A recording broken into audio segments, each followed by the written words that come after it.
بس ہو گیا. الفقر لا یحتاج الی اللہ.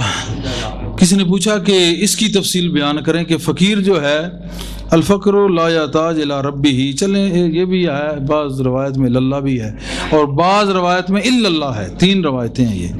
الفقر لا یحتاج الا اللہ، اصل میں یہ ہے کہ فقیر محتاج نہیں ہوتا سوائے اللہ کے.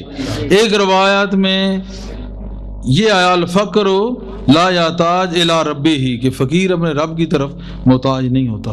تو بات یہ ہے کہ پہلے فقر کی یہی منزل ہے وحدت الشہود کے دائرہ کار میں رہتے ہوئے کہ فقیر جو ہے یہ اپنے آپ کو اللہ کے سپرد کرتے ہوئے ایسا اس میں محو ہوتا ہے کہ کسی اور چیز کا یہ محتاج نہیں رہتا، کسی اور چیز کی طرف اس کی توجہ نہیں رہتی، تو کسی چیز کا محتاج نہیں ہے مگر اللہ کا ہے. لا یحتاج الا اللہ، کہ نہیں محتاج کسی چیز کا بھی مگر الا اللہ، اللہ کا یہ محتاج ضرور ہے.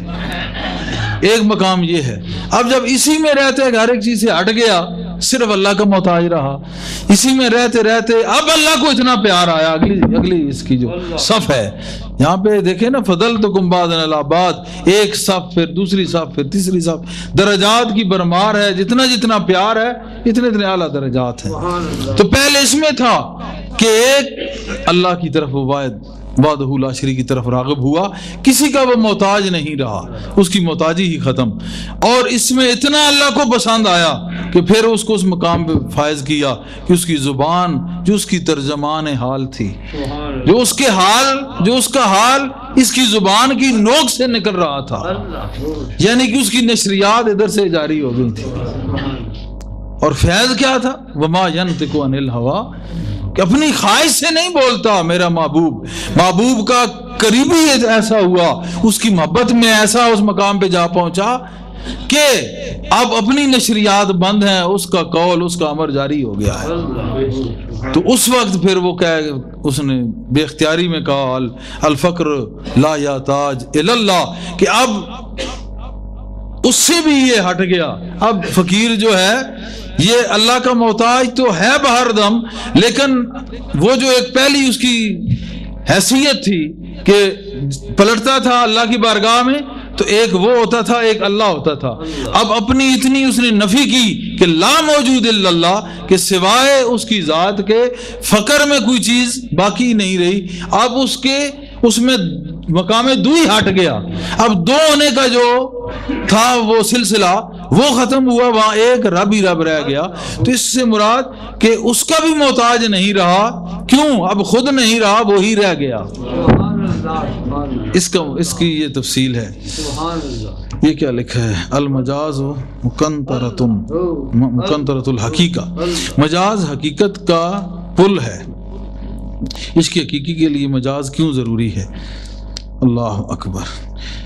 عشق حقیقی کے لیے مجاز کیوں ضروری ہے؟ میں نے دیکھا ہے لوگ یہاں آئے دنیا کے کاموں سے، جب آئے بیٹھے محفل صحبت انہوں نے اختیار کی، دنیا کا کام جو بھی تھا اللہ کی مدد و نصرت سے حل ہوا تو ان میں محبت شیخ آ گئی. بیٹھتے رہے تو جو محبت میں آگے بڑھے، یہ مجاز میں آگے بڑھ رہے ہیں. مجاز کہتے ہیں سامنے کی چیز، ظاہری محبت، عشق ظاہری، محبت ظاہری. تو مجازی محبت بھی دراصل یہی ہے کہ فنا فی شیخ ہو جاؤ، یہ مجازی محبت ہے. اور اسی کی فنائیت، عشق مجازی کی فنائیت عشق حقیقی کی طرف راغب ہی نہیں کرتی بلکہ واصل کر دیتی ہے.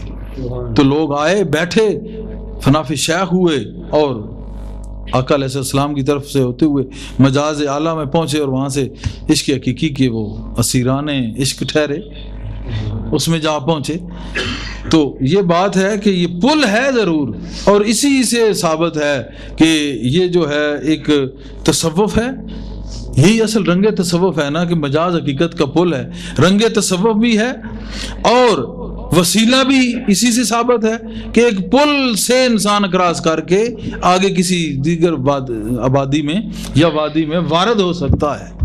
تو دوسری بات کہ شیخ کامل سے کا قرب حقیقی تک لے جاتا ہے.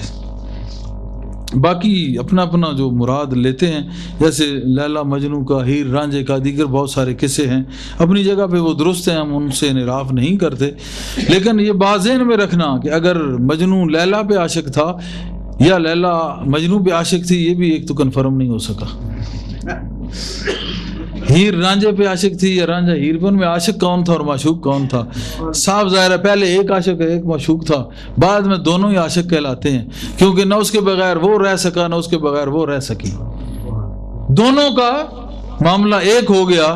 تو بات یہ ہے کہ دونوں میں کوئی ایک ہی چیز تھی، ادھر بھی اور ادھر بھی، وہ چیز کا آپس میں کچھ لگاؤ تھا، ان کے ابدان اور ان کے جو تھے جسم، ان کا اس میں کوئی تعلق ثابت نہیں ہوتا۔ تو اس طرح سے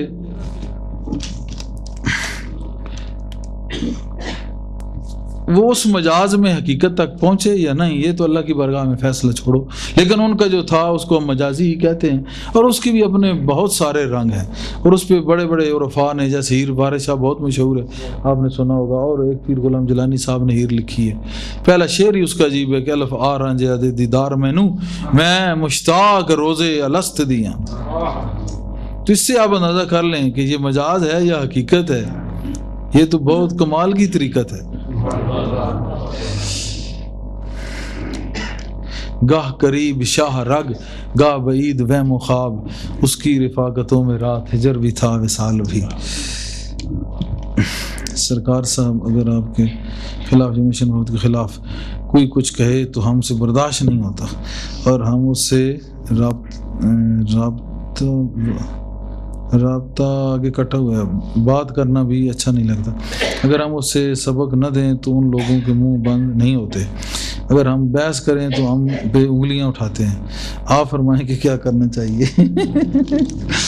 بات یہی ہے کہ بہتر طریقہ یہ ہے کہ پیار سے سمجھانا چاہیے۔ کس نے دیا یہ؟ اچھا، سارے میرے خیال میں ادھر ہی سے آئے ہیں۔ دیکھیں نا، ان کو شوق ہے، جن کو شوق ہو ان کو کچھ پتہ چل جاتا ہے، ورنہ اس طرح بے سدھ ہو کے جو ہے نا، وہ شوق نہ ہو تو اور بات ہے۔ بے سدھ اور شوق، اس میں سدھ، بے سدھ اور سدھ کو سمجھتے ہو؟ سدھ وہ ہوتا ہے جس کو سدھارا جاتا ہے، وہ سدھر کے صراط مستقیم پہ چلا جاتا ہے۔ بے سدھ جو ہے وہ سدھرا ہوا نہیں، لہذا صراط مستقیم سے دور ہے۔ تو اس طرح شوق جو ہے یہ سدھارتا ہے، شوق ادھر عشق کے معنوں میں جاتا ہے، محبت و عشق کے معنوں میں جاتا ہے۔ بات یہ ہے کہ جو بھی ایسے خلاف باتیں کرے مشن کے یا ہمارے، آپ کو پتہ ہے خدا کے خلاف بھی باتیں کرتے ہیں، رسول کے خلاف بھی باتیں کرتے ہیں، اہل بیت کے خلاف بھی باتیں کرتے ہیں، اصحاب کے خلاف بھی باتیں کرتے ہیں، اور ہم سے پہلے تو کروڑ اولیاء اللہ گزر چکے ہیں، سب کے خلاف باتیں ہوئی اور کرتے ہیں۔ اس کا طریقہ یہ ہوتا ہے کہ اٹھ کے ان سب کو قتل کرنا یا ان کے ٹوٹے کرنا مقصود نہیں ہے۔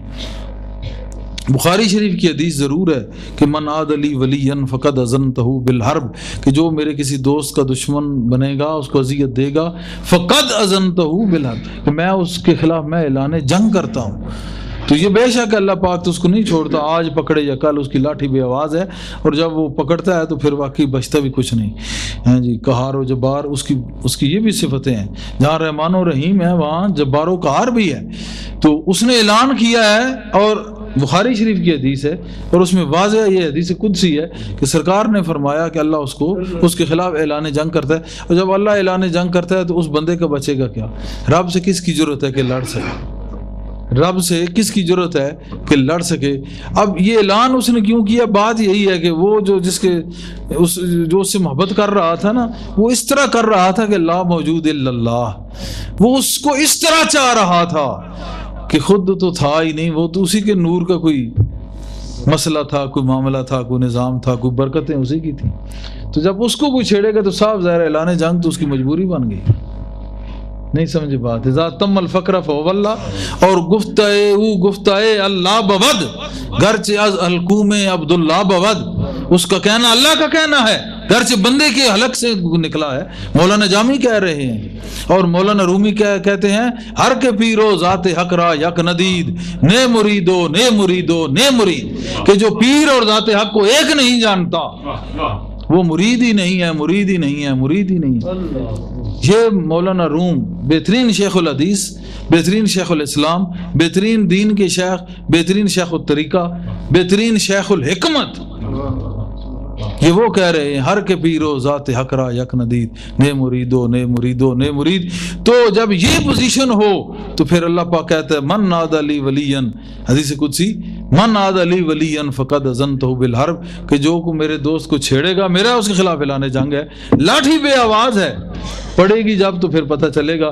بعض اوقات ایسا ہوتا ہے کہ اندر اندر سے کام ہوتا رہتا ہے، یک دم پھر سامنے دھماکہ ہو جاتا ہے، بچتا نہیں دیکھا اللہ کے فضل سے۔ تو یہ بات ہے کہ آپ سمجھائیں پیار سے، سمجھائی بات تو سمجھتا ہے تو فابیا، نہیں سمجھتا تو اللہ پہ چھوڑ دیں، اللہ اس کو خود ہی سمجھائے گا۔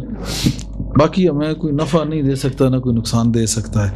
اور یہ بھی میں آپ کو بتاؤں، جتنی مخالفت ہوتی ہے نا، جتنی اتنا ہی کام زیادہ ہوتا ہے، اتنا ہی اس پہ اللہ کا کرم زیادہ ہوتا ہے۔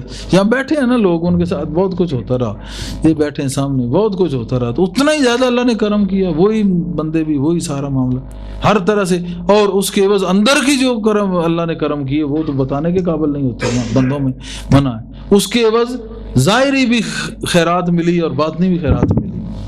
پھر امام حسن کا واقعہ میں نے تمہیں سنایا تھا، اس کو مد نظر رکھ لو۔ پھر رسول اللہ کا واقعہ سنایا صلی اللہ علیہ وآلہ وسلم کہ آپ پہ اس نے کوڑا کرکٹ پھینکنا اور آپ نے اس کی وہ بیمار ہوئی تو اس کو پوچھنے چلے جانا، یہ دیکھ لیں۔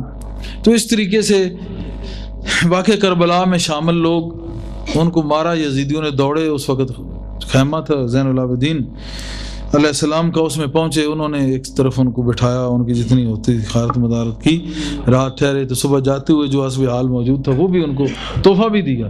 تو انہوں نے سوچا کہ شاید انہوں نے ہمیں پہچانا نہیں، تو انہوں نے پھر ان کو بلایا، خطرہ ان کے دل میں آ گیا، وہ کشف ہو گیا کہ کچھ سوچ رہا ہے، شاید انہوں نے جانا، کہا ہم نے تمہیں پہچان لیا ہے، تم وہ ہو اور قتل حسین میں بھی شامل ہو، مگر وہ تمہارا کام تھا، یہ ہمارا کام۔ تو اس وجہ سے کوئی اگر ایسا کرتا ہے تو اس کو پیار سے سمجھاؤ، اس کو پیار سے سمجھاؤ، اگر سمجھ آتا ہے فابیا، نہیں تو رب پہ چھوڑ دو، انشاءاللہ خود ہی درست ہو جائے گا۔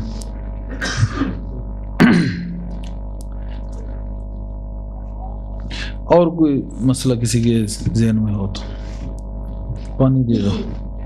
نعرہ تکبیر، نعرہ تکبیر، نعرہ رسالت، نعرہ رسالت، اس میں سے مادم کلندر، مادم کلندر، مادم کلندر، مادم کلندر، مادم کلندر، مادم کلندر، مادم کلندر، مادم کلندر، حق میں بول، حق بستوار۔ ہاں کوئی سوال ایسا، کوئی مسئلہ؟ یہ نشست اس لیے رکھی ہے کہ تمام معاملات جو ہیں نا ان کو بحث کر لیں اور بلا جھجک، تو کسی وجہ سے بیعت نہ لے سکے اور محبت رکھتا ہو، کیا جس سے محبت ہو وہ اس کا شیخ ہوتا ہے، اس کا تصور رکھ سکتا ہے۔ بات یہ ہے کہ یہ بھی آج کل ایک بہت اہم ترین سوال ہے۔ کہتے کیا ہیں کہ اگر بیعت ادھر ہو تو طالب ہمارے بن جاؤ، یہاں عام لوگوں کو میں نے سنا ہے۔ پھر ایک اور کہتے ہیں کہ فارم فل کرو تو جو ہے وہ جو ہے نا پھر انٹرنیٹ پہ بیعت ہو رہی ہے جی، پھر اس طرح ٹیلی فون اور یہ وہ۔ تو میں تو ان چیزوں کا ہرگز قائل اس وجہ سے نہیں ہوں کیونکہ ہم نے اپنے آباء و اجداد میں یہ سسٹم نہیں دیکھا، اور ہمارا سلسلہ کوئی ہم سے نہیں شروع ہوا، یہ اس کو بابا داؤد شاہ خاکی تک بھی 600 سال ہو گئے ہیں، اور پیچھے اگر جائیں تو سرکار غوث اعظم اور وہاں تک تو بہت سارے سال ہو گئے ہیں۔ ہاں جی، داتا حضور 1300-1400 سال، تو ان کو بھی 1300 سال ہو گئے۔ تو یہ اگر آپ ان چیزوں کو دیکھیں تو یہ وہ سلسلہ ہے جو قدیمی اور اصل چلا آ رہا ہے۔ تو اس سلسلے میں ہم نے کہیں بھی یہ نہیں دیکھا کہ مرید کسی کا ہو اور طالب کسی کا ہو، یا طالب کسی کا ہو تو مرید جا کے کہیں اور ہو جائے۔ بھائی سوچے نا کہ مرید کا معنی کیا ہے۔